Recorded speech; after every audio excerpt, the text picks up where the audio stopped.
बिस्मिल्लाहिर्रहमानिर्रहीम। अस्सलाम वालेकुम नादरीन, आप यूट्यूब चैनल देख रहे हैं। मैं इमरान खान हूँ। ये जो भारत से मसला है अर्नब गोस्वामी गेट, ये अर्नब गेट इसको कहा जा रहा है, और ये एक ऐसा स्कैंडल है जिसने भारत का पोल खोल के रख दिया है। ये पूरी कहानी है क्या, ये हुआ कैसे और किस किस मरहले से ये चीज़ें गुजरी हैं, इनके ऊपर एक डिटेल मैंने रिसर्च की है। वो सारी चीज़ें आपके सामने रखते हैं और इस अंदाज में रखते हैं कि सबको इसकी समझ आ जाएगी कि एक्चुअली भारत ने क्या किया, अर्नब का उसमें क्या हाथ है, पाकिस्तान को कैसे फंसाया गया और पाकिस्तान कैसे इस मामले में सुरखरू हुआ। देखिए, हमें थोड़ा सा बैकग्राउंड ये जान लेना चाहिए कि भारत पिछले चंद महीनों से बहुत बुरी तरह एक्सपोज हो रहा है। नंबर एक, उनका एक इंडियन क्रॉनिकल पकड़ा गया और जो श्रीवास्तव ग्रुप है उसके बारे में सबको पता चला कि EU डिसइंफो लैब ने वहाँ से रिसर्च करके बताया कि भारत दुनिया की तारीख का सबसे बड़ा प्रोपेगेंडा कर रहा था और इस प्रोपेगेंडा का जो निशाना था वो पाकिस्तान था। लिहाजा पहली मरतबा दुनिया के सामने भारत का एक नया चेहरा है और दुनिया को ये पता चला कि जिस मुल्क को हम दहशतगर्द समझते थे एक ख़ास प्रोपेगेंडे की वजह से, वो मुल्क बेसिकली दहशतगर्द नहीं है, वो दहशतगर्दी का शिकार है। और जो मुल्क हमें ये बता रहा था वो एक्चुअली प्रोपेगेंडा की एक बहुत बड़ी मशीनरी थी जिसको इस्तेमाल कर रहा था, जिसमें झूठी NGOs थी, झूठे अखबारात थे, झूठा मीडिया था, झूठी वेबसाइट्स थी और वो सारी चीज़ें। लेकिन अब क्या हुआ, अब एक और नया गेट खुल गया, एक नया स्कैंडल सामने आया। और ये किस तरह सामने आया, थोड़ा सा उसका बैकग्राउंड देखें। लेकिन बैकग्राउंड से पहले दो तीन चीज़ें बता दूं। ये जो खबर है ना वो ये है कि भारत ने जो पुलवामा का अटैक हुआ था 2019 में, उसकी तारीख थी 14 फरवरी 2019। 14 फरवरी 2019 को एक खुदकुश धमाका हुआ था भारत के फौजियों पे, जो एक काफिले की सूरत में ट्रैवल कर रहे थे और उनके ऊपर एक बहुत बड़ा हमला हुआ था 14 फरवरी 2019 को। और इस हमले में 40 भारतीय फौजी मारे गए थे। यह वाकया भारत ने पाकिस्तान के खाते में डाला था कि ये दहशतगर्द पाकिस्तान से आए, इन्होंने आके दहशतगर्दी की और भारतीय फौजियों को मार दिया। लेकिन ये वाकया भारत की फौज ने खुद किया था और भारत की हुकूमत उसमें मुलव्विस थी। पाकिस्तान पहले भी कह चुका है और पाकिस्तान अब फिर कह रहा है, और आज ये बात साबित हो गई है। भारत से जो नया स्कैंडल आया उसके मुताबिक ये बात साबित हो गई है। दूसरा, भारत ने इसके बदले के तौर पे 26 फरवरी को पाकिस्तान पे अटैक किया था। बालाकोट तक उनके जो फाइटर जेट्स हैं वो पहुंचे थे। उन्होंने आकर वहां पे बम्बारमेंट की थी। पाकिस्तान के 3 दरख्त और 1 कौवा मार के वो चले गए थे। लेकिन उन्होंने क्लेम किया कि उन्होंने 300 के करीब दहशतगर्दों को जो तरबियत हासिल कर रहे थे बालाकोट के एक ट्रेनिंग कैंप में मार दिया है। और दुनिया आज भी उनके इस क्लेम का मजाक उड़ाती है। अब ये सारी चीज़ें भारत ने प्लान की थी, पहले से उनको पता था। इन चीज़ों के सबूत सामने आ गए हैं। वो कैसे? अर्नब गोस्वामी और एक और शख्सियत है, मैं बाद में उनका बताता हूँ वो शख्सियत कौन है और अर्नब गोस्वामी सारा कुछ उनको क्यों बता रहा था। ये जो अर्नब गोस्वामी है ये भारत का एक सहाफ़ी है, आग लगाने वाला, जंग करवाने वाला, बड़ा शिद्दत पसंद किस्म का ये सहाफ़ी है। रिपब्लिक टीवी का ये एडिटर इन चीफ है और इससे पहले ये और टीवीज़ में भी काम करता रहा है। तो इसका सबसे ज़्यादा जो फेवरेट टॉपिक है वो ये है कि मुसलमानों से लड़वाओ हिंदुओं को इंडिया में, और अक़लियतों को अक्सरियत के साथ लड़ाओ। और इंडिया से बाहर, यानी जब दूसरे इश्यूज़ पे आता है डायरेक्टली पाकिस्तान पे आता है। इसका फेवरेट टॉपिक जो है दंगा फसाद, लड़ाई मार झगड़ा, जंग, इन चीज़ों के ऊपर ये बात करता है। डिफेंस के बारे में, उसकी स्ट्रेटजी के बारे में, इन चीज़ों के बारे में ये ज़्यादा नहीं जानता और अपनी बातचीत से कोई संजीदा आदमी लगता भी नहीं है। और अपने प्रोग्राम में ये अक्सर चिल्लाता हुआ नज़र आता है। बहुत अजीबोगरीब आदमी है, भारत में भी इसको लोग मजाक उड़ाते हैं। लेकिन ये वहाँ का एक मकबूल तरीन एंकर है क्योंकि वहाँ की 70% से ज़्यादा आबादी तो पढ़ी लिखी नहीं है। तो उनको इस तरह का ये आदमी चाहिए, एवरेज मेंटेलिटी का, शोर शराबा में जाने वाला, बगैर सोचे समझे चिल्लाने वाला। तो वो तमाशा लगा देता है और वो तमाशा लोग देखते हैं।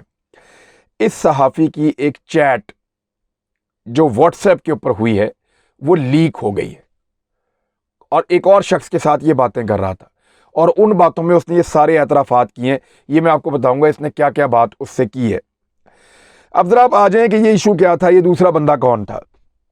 ये दूसरा बंदा, इसका नाम है पार्थोदास गुप्ता। ये जो पार्थोदास गुप्ता है ये चीफ एग्जीक्यूटिव ऑफिसर था एक कंपनी का। और वो कंपनी कौन सी है? वो कंपनी है ब्रॉडकास्ट ऑडियंस रिसर्च काउंसिल। ये जो ब्रॉडकास्ट ऑडियंस रिसर्च काउंसिल है, ये BARC इसको कहते हैं। ये भारत में बहुत मकबूल कंपनी है और जो टीवी के अंदर, मीडिया के अंदर लोग हैं, वो उन सब के लिए तो बहुत ही ज़्यादा मकबूल है। वो इसलिए कि ये कंपनी भारत में मीडिया की रेटिंग जारी करती है। जैसे पाकिस्तान में मीडिया लॉजिक्स, जैसे बरतानिया में कंपनी है, यूरोप के मुख्तलिफ मुल्कों में, अमेरिका में, हर जगह पे टीवी चैनल की रेटिंग बताने वाली कंपनीज होती हैं। तो भारत में जो कंपनी रेटिंग बताती है वो BARC है। ये बंदा इसका चीफ एग्जीक्यूटिव ऑफिसर था। अब क्योंकि अर्नब गोस्वामी को रेटिंग चाहिए होती थी तो उसने इसके साथ ताल्लुकात बनाए हुए थे।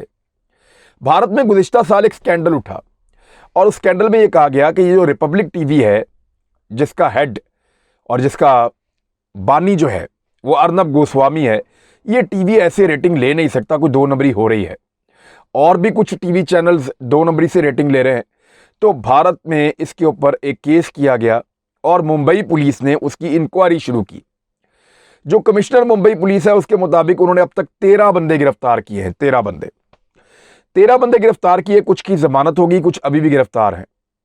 दिसंबर में उन्होंने एक बंदा गिरफ्तार किया जिसका नाम है पार्थोदास गुप्ता, जो इस कंपनी का चीफ एग्जीक्यूटिव ऑफिसर था। मुंबई पुलिस ने इस केस की इंक्वायरी की और बड़ी तफसील के साथ की है। उन्होंने अदालत को यह लिख कर दिया है कि अर्नब गोस्वामी के खिलाफ हमारे पास बहुत सारे सबूत मौजूद हैं कि वो ये रेटिंग का जो चक्कर है इसमें 2 नंबरी करता रहा है।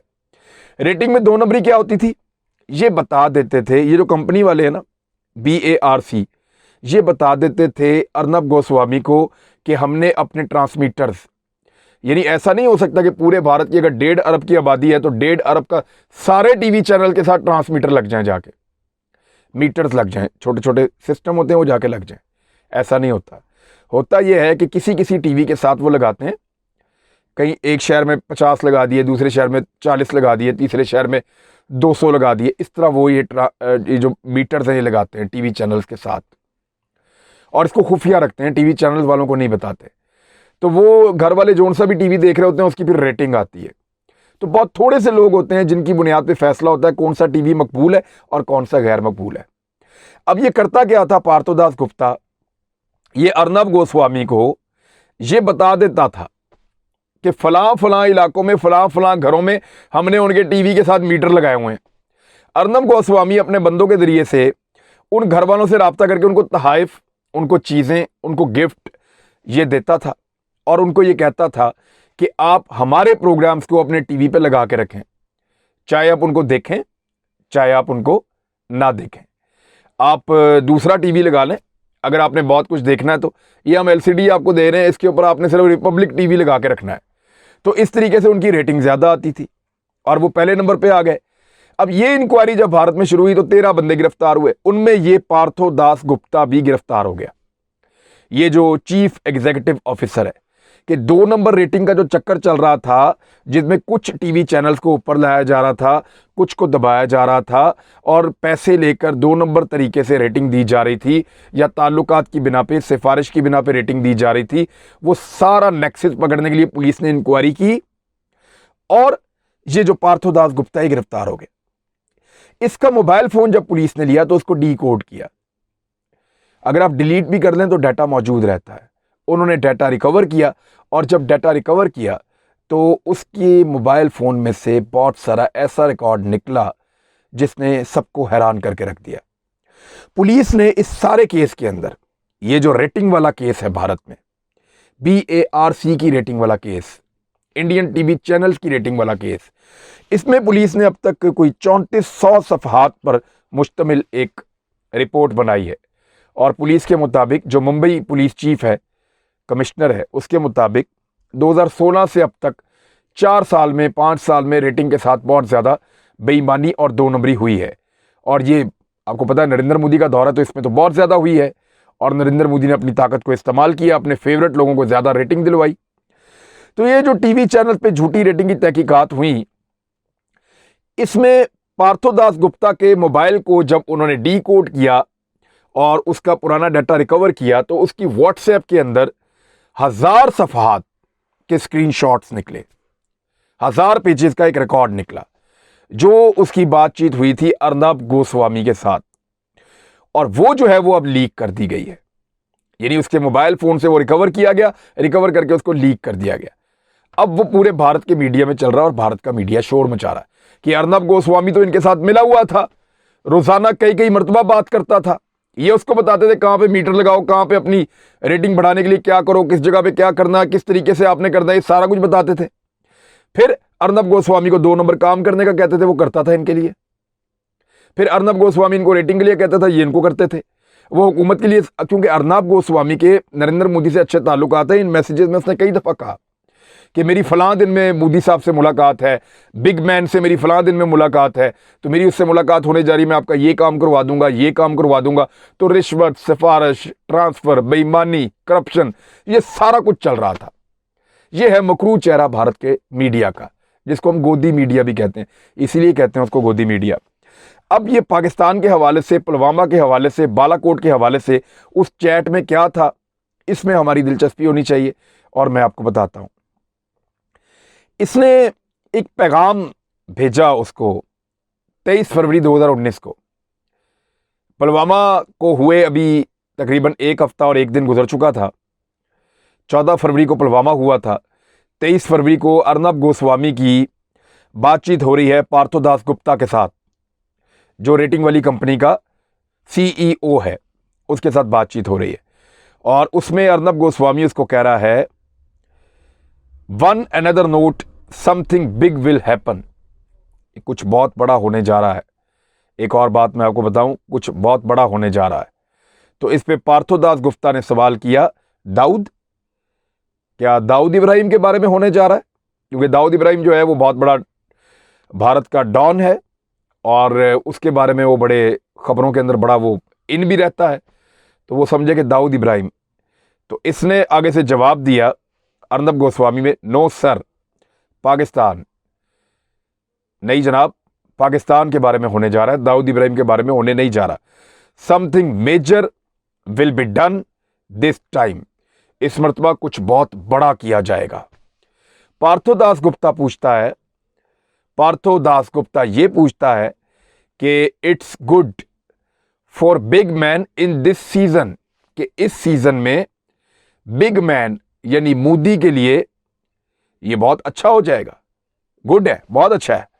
फिर पार्थोदास गुप्ता जो है वो पूछता है, he will sweep polls then, कि वो आने वाले इंतखाबात में स्वीप कर देगा अगर वो पाकिस्तान के बारे में कुछ बहुत बड़ा करता है तो। क्योंकि मई में इलेक्शन आ रहे थे 2019 में, नरेंद्र मोदी को वो इलेक्शन लड़ते थे, वो हार रहा था, तो उन्होंने फिर पाकिस्तान पे एयर स्ट्राइक करनी थी। और ये एयर स्ट्राइक पाकिस्तान पे करने के लिए उनको एक बहाना चाहिए था, और वो बहाना उनको मिला पुलवामा की सूरत में।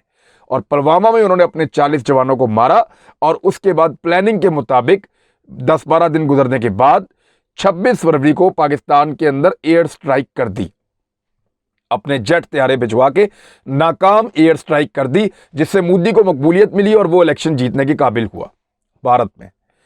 अब मैं बताता हूं पुलवामा कैसे इंडिया ने करवाया था, वो भी इसी में साबित हो जाएगा, इसी चैट के अंदर। उसके बाद पार्थोदास गुप्ता अर्नब गोस्वामी से पूछता है, स्ट्राइक और बिगर, कि क्या कोई स्ट्राइक होगी या कुछ बड़ा होगा। स्ट्राइक आपको याद है, इन्होंने पहले भी सर्जिकल स्ट्राइक की थी नवाज शरीफ के दौर में, तो उसके दिमाग में वही चल रहा था कि क्या कोई स्ट्राइक करेंगे, हमला करेंगे, या कुछ उससे भी बड़ा होगा। तो अर्नब गोस्वामी ने ये जो जवाब दिया ये बड़ा इंपॉर्टेंट है। उसने कहा, bigger than a normal strike, एक आम स्ट्राइक से बहुत बड़ा होगा। And also on the same time something major on Kashmir, और उसी वक्त में कुछ बहुत बड़ा कश्मीर में भी होगा।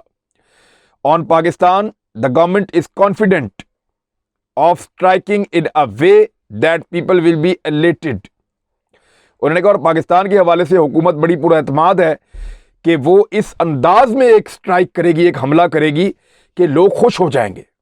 यानी उसको पता था कि ये पहले की तरह की स्ट्राइक नहीं है, ये कोई ज़मीनी या सर्जिकल स्ट्राइक नहीं है, ये कुछ और करने जा रहे हैं, और ऐसा करने जा रहे हैं जिससे लोग खुश हो जाएंगे। और फिर उसने कहा, एग्जैक्ट वर्ड्स यूज्ड, उसने कहा मुझे इन्हीं अल्फाज के अंदर बताया गया है, सेम अल्फाज में मुझे बताया गया, अर्नब गोस्वामी ने कहा, और मैंने वही अल्फाज आपको बताया कि पीपल विल बी एलेटेड, कि लोग खुश हो जाएंगे इसके बाद।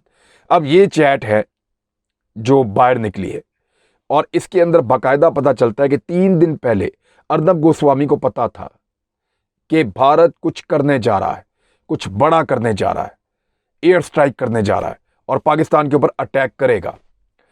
दूसरी जानिब जब पुलवामा हुआ तो इसने बड़ी खुशी के साथ इसी चैट के अंदर लिखा है, और जो इसने चीज़ लिखी है वो मैं आपको बता देता हूं। इसने जब दोबारा इसके अंदर एक और चैट निकलती है, और ये पुलवामा वाले दिन में 14 फरवरी 2019 का है, और इसमें अर्नब गोस्वामी कहता है कि sir 20 minute ahead on this biggest terrorist attack of the year in Kashmir, only channel with a ground presence. और फिर यानी वो ये बता रहा है कि हम 20 मिनट पहले तमाम टीवी चैनल से इसकी खबर दे रहे थे पुलवामा अटैक की, और ग्राउंड के ऊपर सिर्फ हमारी प्रेजेंस थी, हम मौजूद थे और कोई मौजूद नहीं था। कैसे हो सकता है?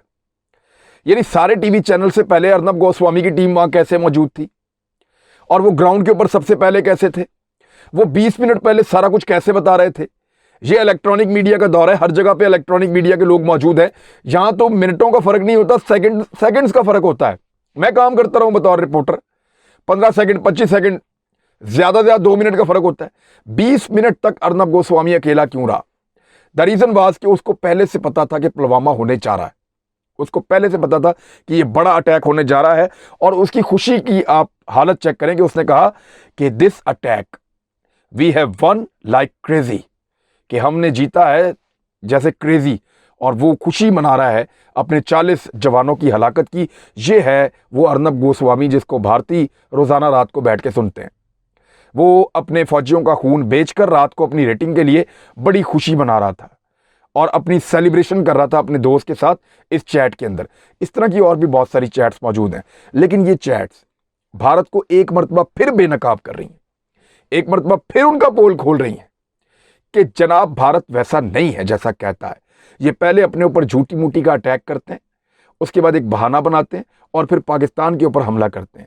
ये इन्होंने एक मरतबा नहीं कई मरतबा किया है। मियां नवाज शरीफ साहब के दौर में मियां साहब तो डिफेंसिव हो जाते थे, अपने अंदर तलाश शुरू कर देते थे कि पता नहीं हमने ही किया है। लेकिन आज भारत से साबित हो रहा है कि भारत ने खुद किया, भारत ने खुद करवाया, और उसके बाद पाकिस्तान पे हमले का जवाब ढूंढा, और ना सिर्फ हमला किया बल्कि उसके बाद अभिनंदन को मार भी पड़वाई। वो तो कुछ नहीं बिगाड़ सके, लेकिन अल्लाह ताला का करना ऐसा हुआ कि उनके 2 जेट, एक हेलीकॉप्टर और कई फौजी मारे गए, और अभिनंदन जो है वो पूरी दुनिया के सामने रुसवा होने के बाद वापस भारत में गया। तो भारत का प्रोपेगेंडा एक मरतबा फिर भारत से ही बेनकाब हो गया है। अब तक के लिए इतना ही। अपना ख्याल रखिएगा, अपने इस चैनल का भी। अल्लाह हाफिज।